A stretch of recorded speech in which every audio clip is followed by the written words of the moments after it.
Olá, bem-vindos ao canal. Vamos falar sobre mais um tipo de procedimento cirúrgico.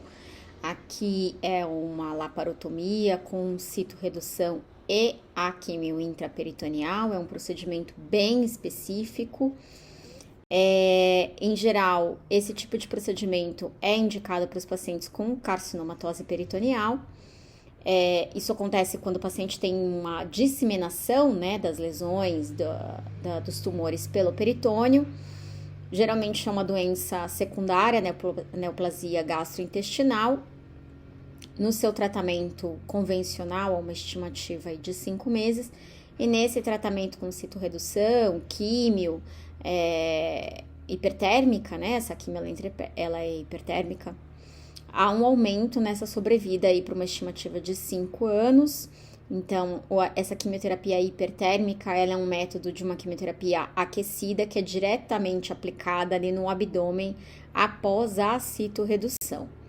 Então, essa tríade citorredução, quimioterapia e hipertermia, ela reduz a doença neoplásica a um volume bem microscópico para a atuação do quimioterápico, e essa químio ela acaba sendo potencializada com a ação da hipertermia nas células malignas. Né? São procedimentos cirúrgicos bem longos, com um tempo médio aí de 12 horas, mas chegando a 18, 24 horas. Os tumores com melhor resposta ao tratamento são os pseudomixomas, câncer de ovário, câncer primário de peritônio, câncer de apêndice, câncer de intestino e o mesotelioma abdominal. A disseminação de lesões que se vê nesse paciente geralmente acometem todo o peritônio, né? Então, todas essas aqui são lesões. Quem são os pacientes que podem fazer esse tipo de procedimento, né? Então, são pacientes onde o tumor primário, ele é do peritônio, mas isso é super raro, são cerca só de 10%. A maioria, 90% da doença peritoneal, ela vem causada por metástase de outro sítio. Pela característica anatomopatológica, então ela não costuma ser muito efetiva em tumores maiores que 2,5 milímetros. Mas fica aí a critério, né, e a indicação do médico e também da clínica do paciente. Esses são as referências, né, dos últimos estudos, mas, né, se tem avançado muito no tratamento e nas conduções. O médico faz também esse estadiamento da doença, né? Então, ele faz uma determinação aqui da extensão da disseminação peritoneal e também por essa classificação acaba se considerando que os pacientes de estágio 2 ou 3 são considerados para citorredução um pouco incompleta, e aí a químio não traz tanto benefício, né, na associação. Lembrando que os pacientes também precisam de uma condição clínica favorável, então, quanto maior a instabilidade do paciente, são maiores os fatores de risco. E aqui se fala de uma condição de risco um pouco maior, né, para morbimortalidade acima de 65 anos. E que tenham alguns antecedentes, como tabagismo, doença vascular e diabetes. A quimioterapia hipertérmica é um procedimento que leva cerca de 30 a 120 minutos, vai variar muito também da condição do cirurgião. Ela é uma quimioterapia aplicada diretamente na cavidade abdominal, e para isso o cirurgião requer fazer uma série de canulações dentro da cavidade. E para aplicação e a disseminação dessa quimioterapia, ela é então aquecida e requer um evacuador de fumaça para não ter o contágio desse citotóxico com o ambiente. Esse aquecimento é de 41 a 43 graus, então é bastante, né? A temperatura é alta. Primeiro o cirurgião vai fazer a citorredução, que é a retirada, né, de todos os nódulos e tudo que é visível. Esse tipo de procedimento de citorredução com quimioterapia é um procedimento considerado mais de alto risco, apesar de uma mortalidade perioperatória bem baixa, ele acaba tendo mais complicações. Nas vantagens, então, ele proporciona um aumento do quimioterápico com a superfície peritoneal, então eu tenho que medicamentos aplicados diretamente na célula neoplásica. Permite a remoção das células tumorais flutuantes e aumento do desprendimento das células que estão aderidas à superfície. Há um efeito citotóxico que é potencializado pela hipertermia e o aumento da permeabilidade da célula tumoral ao quimioterápico, o que traz um maior efeito citotóxico celular. Ela geralmente é contraindicada, para pacientes de doença extra-abdominal, então metástase em outras áreas não abdominais. Condições clínicas do paciente que são desfavoráveis, geralmente idade aí superior a 75 anos. Pacientes onde não se consegue fazer uma citorredução, ela acaba sendo incompleta, não consegue se tirar muito dos nódulos. E aí também é uma avaliação clínica bem individual. Onde há metástases que são irressecáveis, requerem grandes ressecções. Entre as contraindicações relativas, os tumores de alto grau, linfonodos metastáticos e metahepático ressecável. A cirurgia tem por complicações possibilidade de perfuração, fístulas digestivas e abscessos, o ilho prolongado ou atonia gástrica no pós-operatório, hemorragia e infecção pós-operatória, comum a outras cirurgias também, pancreatite, trombose venosa periférica profunda, embolia pulmonar, pneumotórax, derrame pleural, insuficiência renal aguda e depressão medular, e vômitos e diarreia, que também é comuns a os vômitos comuns a outros procedimentos cirúrgicos, Mas aqui a diarreia pela manipulação intestinal.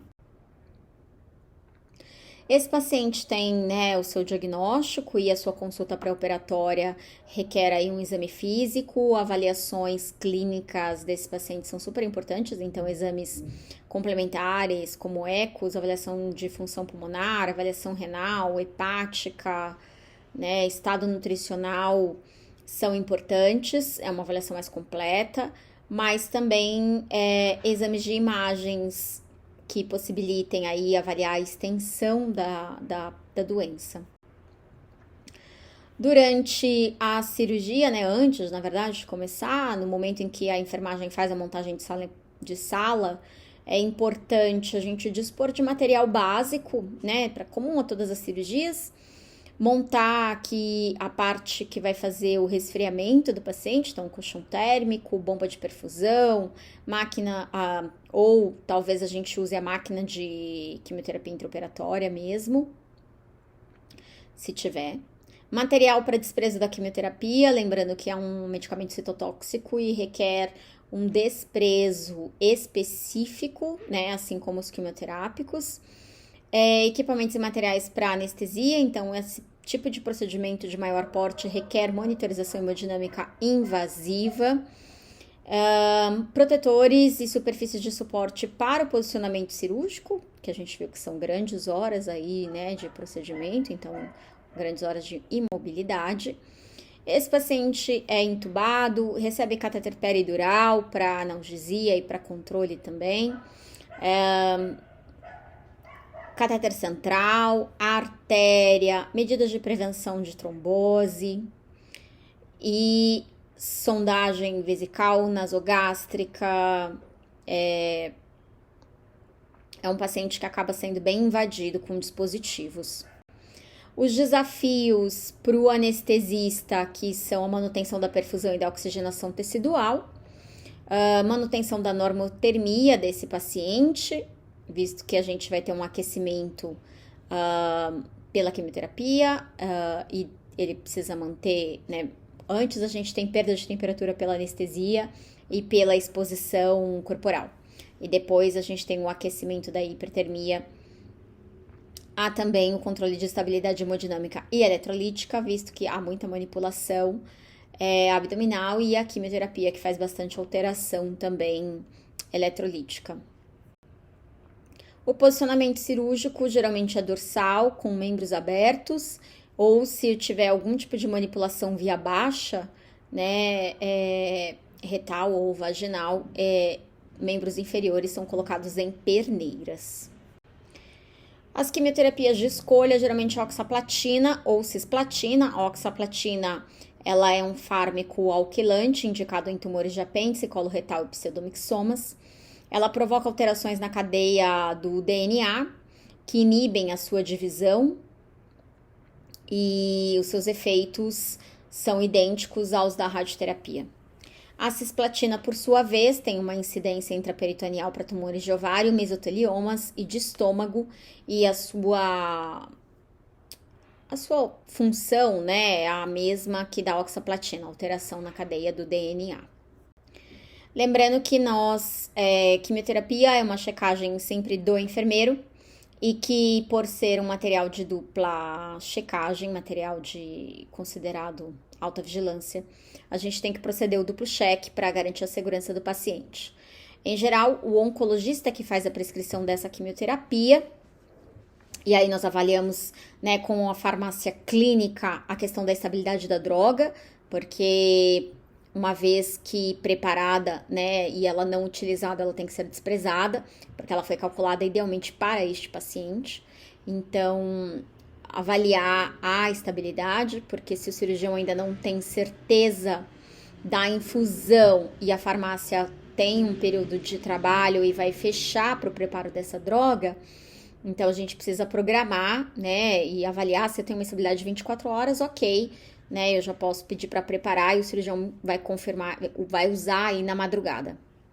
Mas eu dependo da confirmação dele para pedir o preparo. Fazer o duplo cheque, então, da bolsa com a prescrição. Então, se confere o que foi recebido com o que está prescrito. E faz uma nova conferência na entrega dessa solução para o perfusionista. É um perfusionista que faz a montagem da bomba e do circuito para ocorrer essa infusão intraabdominal. E se o oncologista deixou pré-químio, né, a gente entrega para o anestesista, porque é o anestesista responsável por medicar o paciente durante o intraoperatório. Também há uma checagem do que foi recebido, né, com geralmente uma enfermeira da oncologia que faz aí o duplo cheque. A gente faz toda essa documentação em prontuário. No intraoperatório, então, o médico vai passar aquela canulação para a quimioterapia poder percorrer na cavidade, é esse transparente, né? Então, ele vai dispondo na cavidade, assim como o termômetro para a gente controlar a temperatura, tá? Depois, o médico vai fechar essa cavidade para que a quimioterapia fique circulando aqui dentro, e o assistente costuma balançar, né, esse abdômen fechado para que a quimio percorra todos os cantinhos aqui do peritônio. Essa canulação é da entrada para a bomba de centrifugação, então entrada e saída, esse quimioterápico fica circulando, né, dentro da cavidade desta forma. Então, essa bomba, né, com filtro que aqui é colocado quimioterápico, e ele vai circulando, a bomba vai empurrando e vai trazendo, e o controle de temperatura feito por esses termômetros aqui, onde é controlada a temperatura. Esse daqui é o aspirador de fumaça, então veja que ele tem uma traqueia e ele fica acoplado lá dentro do campo, e ele vai aspirando toda a fumaça que é produzida ali dentro da cavidade no intraoperatório. Esse tipo de procedimento envolve uma grande dificuldade no manejo do volume, né? As perdas, elas são bem difíceis de ser mensuradas, porque há muita lavagem, muita manipulação de muitos órgãos e de muita cavidade, muito tempo cirúrgico. Há uma alta demanda de reposição de coloides e hemoderivados e hemocomponentes também. O débito urinário ele deve ser mantido aqui entre 2 ml quilo-hora. E ao final da perfusão, os eletrólitos eles requerem correção, uma vez que a químio faz uma desregularização dos eletrólitos. Ao final da citorredução e da quimioterapia, depois que tudo aquilo é aspirado e desprezado, né, de uma forma adequada e seguindo o protocolo de desprezo de quimioterápico, o cirurgião vai acoplar alguns drenos nessa cavidade, podendo também, dependendo do paciente, se ele já tiver alguma insuficiência renal, acoplar o catéter de diálise. mas em geral a maioria são os drenos para drenagem, que são espalhados pela cavidade para o controle pós-operatório. No pós-operatório, esse paciente faz uma resposta inflamatória complexa, que é bem semelhante a um grande queimado. Há um tempo de internação mais elevado, aí de 2 a 3 semanas. Esse paciente fica com sonda nasogástrica geralmente até o sexto PO. E nesse caso ele inicia a dieta parenteral assim que ele tiver controle metabólico e hemodinâmico. O padrão clínico dele envolve presença de taquicardia. Eu posso ter um pico febril aqui nos primeiros 10 dias, apesar de ausência de sepse. Isso me reflete muito a resposta inflamatória sistêmica, que está relacionada ao procedimento. É possível que há uma diurese elevada de 2.500 ml por dia nos primeiros 3 dias. O trânsito intestinal ele se reestabelece lá pelo quinto PO, né, com diarreia, e assim permanece por mais 5 dias. Os drenos, pode haver um dreno torácico, se for o caso, e aí ele é sacado no quinto PO, mas os drenos abdominais iniciam com débito de 500 ml por dia, e para retirada do dreno se espera um débito menor de que 100 ml por dia, geralmente citrino. Né? Então, o paciente fica assim com muitos drenos e, em geral, a gente acaba numerando, né, cada um deles para ter um melhor controle de débito e de volume de cada um. Esse paciente muito provavelmente vai ter dor e aí se evita o uso de anti-inflamatório não esteroidal por sangramento e agressividade da quimioterapia, mas pode-se usar a mão de analgesia controlada pelo paciente ali no catéter peridural. Ele requer fisioterapia motora e respiratória. As medidas de prevenção de tromboembolismo venoso são mantidas. Então, inicialmente ele estava com medidas não farmacológicas, como as meias e os massageadores, e as medidas farmacológicas geralmente são iniciadas no sexto PO. Esse paciente vai necessitar de reposição volêmica, então adequação de balanço hídrico, controle rigoroso para poder fazer, né, a reposição de volume. Geralmente essa reposição é feita com colóides ou com albumina.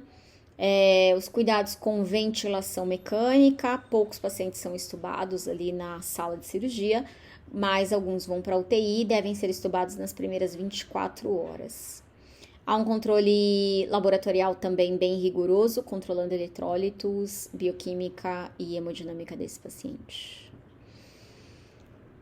Sobre este procedimento que é bem específico e não é todo centro que realiza, era o que a gente tinha para conversar hoje. Eu espero vocês aqui no canal e qualquer dúvida ou qualquer questão ou sugestão pode colocar aqui nos comentários. Até mais!